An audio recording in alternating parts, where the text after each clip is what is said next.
Good afternoon, welcome to Market Wrap number 160. Stuart Williamson here at the helm. This week, 5 reasons why not to buy a UK residential property.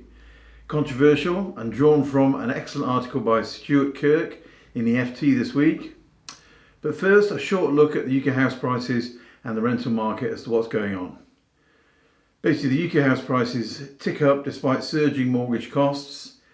UK house prices have edged up unexpectedly between May and June, showing resilience in the face of surging mortgage rates.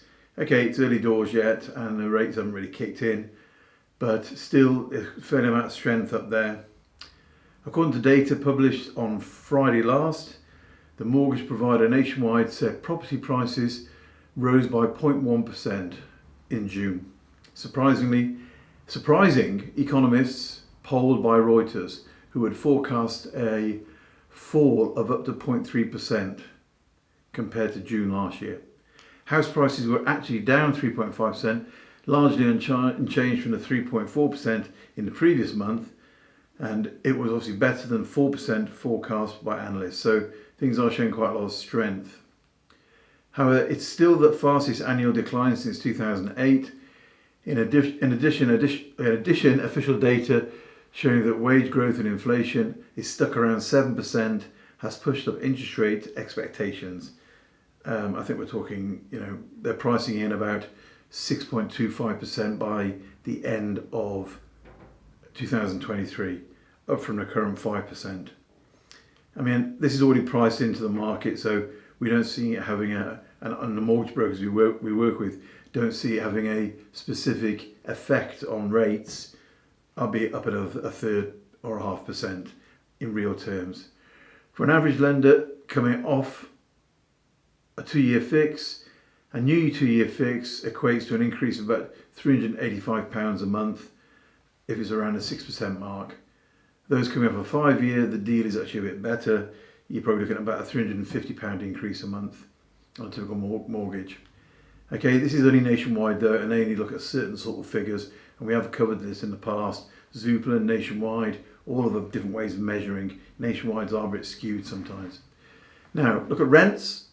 UK rents increased at the fastest pace of 7 years, with its highest in London as prospective home buyers put off buying due to rising home owning costs, borrowing costs, and just went in renting. High mortgage costs are weighing heavily on homeowners and making it more difficult for prospective buyers to buy a property and pushing up rental demand, obviously. Annual rents rose by 5% in May, the highest for over 7 years, putting renters under the furthest financial strain. With the cost of living crisis and inflation, as data shows. Rents were most acute in London, where they grew by 5.5%, according to the Office of National Statistics. Mortgage costs are going to add to this. You're probably going to see more of the renting going on, so more pressure. The Knight Frank report goes on to say higher mortgage costs are already weighing heavily on millions of homeowners and making it more difficult for the prospective buyers to purchase a property and pushing rental demand even higher. And I quote is, rising mortgage rates will exacerbate the situation this year, and upwards pressure on rents is unlikely to relent anytime soon, from Tom Bill, head of UK resident research at Knight Frank. The 5% increase was the largest recorded since ONS data started. Okay, and up from 4.8% in April. If you've got a chance, do try and subscribe to some of this data. It really is very, very useful. The Zoopla rental review, for example, that's just come out this week, is super. It gives you what's going on, 10% up across the Midlands, 15% in London, Edinburgh, Glasgow, all those sort of things on average. Now, 5 reasons why not to buy a UK residential property. And I know this goes against what I always say, because I am the drum banger for property, but this is part of that. I was reading Stuart Kirk's article on property in the FT, and he made some interesting and argumentative points. Spending money on rent is just a waste. It's one quote we often hear. That's point number 1. Fine, if you can pay for a house in cash, that's a good thing to do. For the rest of us, why is interest paid to bank not a waste? Even with a 3% mortgage over 20 years, interest accounts to a third of total payments. At 5% over 25 years, it's 3/4 of total payments. In the UK, 2-year mortgages have just risen over 6% the first time since 2008. If the rate held for 25 years, you'll be purchasing your house twice over because of the interest. Okay, shock horror. Secondly, house prices always go up.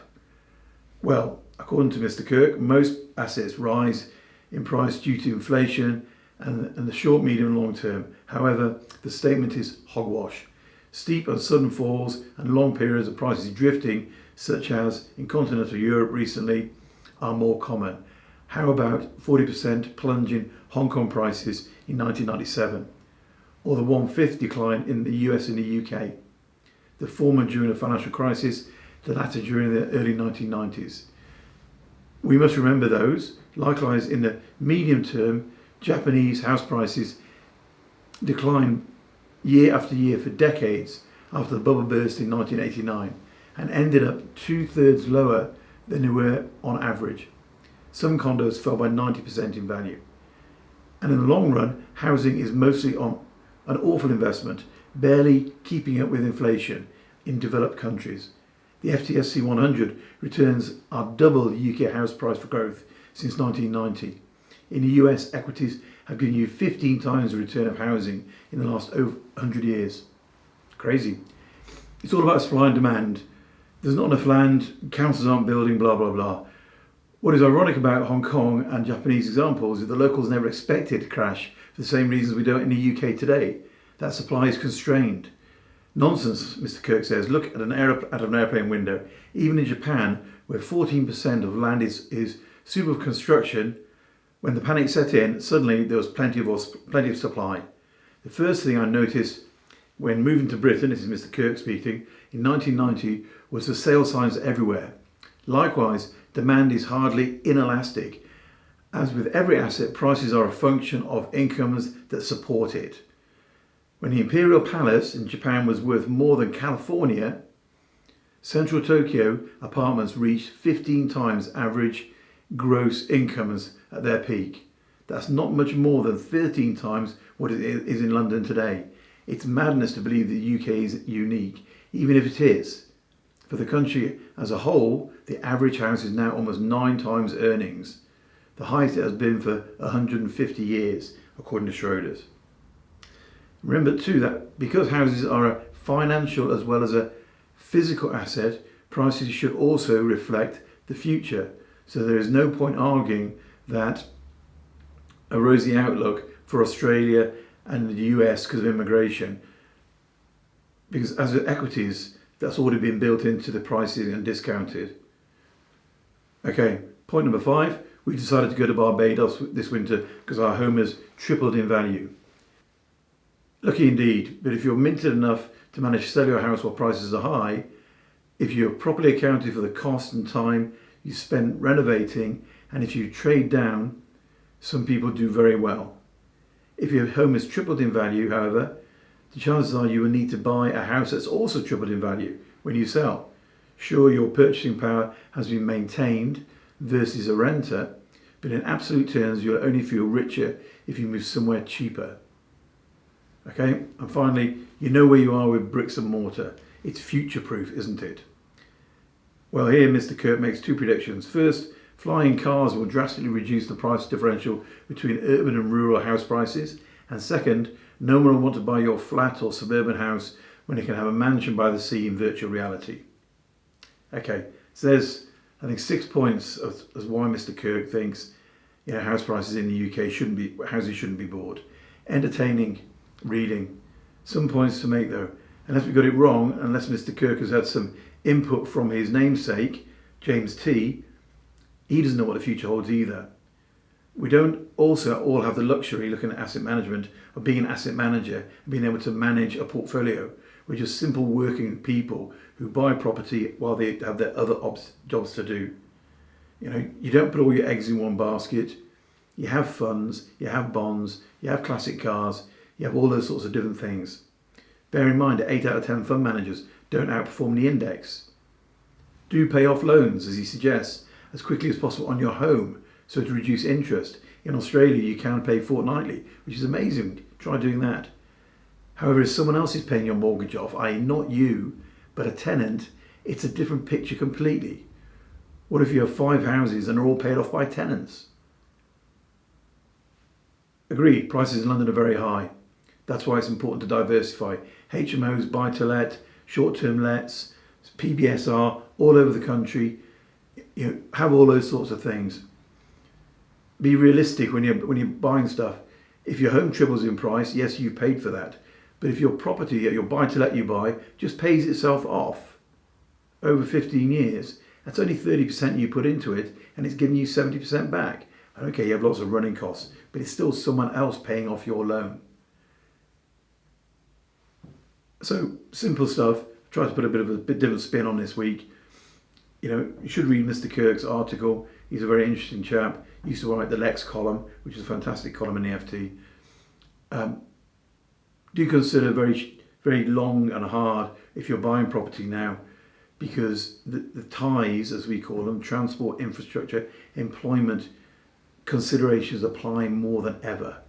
Make sure you're buying a good location where you have got strong transportation, where you have got good infrastructure from your front door, where you do have strong employment growth, and you're going to get a 90% occupancy, because that's crucial. And then also make sure you get a good manager. I was speaking to a gentleman this week, and he said they'd given his place up because the agent used to phone him and say the fuses had gone. Get an expat manager who's used to managing expat property. Things to look out for. Property, it doesn't always go up by any means, but if you do hold it for the long term, it should pay itself off. And you should only have put in 30% perhaps, so it will do well. Your portfolio is a good idea, do get into that. Do diversify in property types, HMOs, purpose-built student accommodation, short-term lets, long-term lets, different geographical places. If it's your home, pay the mortgage off quickly. If it's a buy-to-let, let the tenant pay it off. Simple stuff. You don't have to agree with me. Do comment. Do put some points across. Thank you very much. Hope you enjoyed Market Route number 160. Do share, push it around. Let me know what you think. Thank you very much. Cheerio.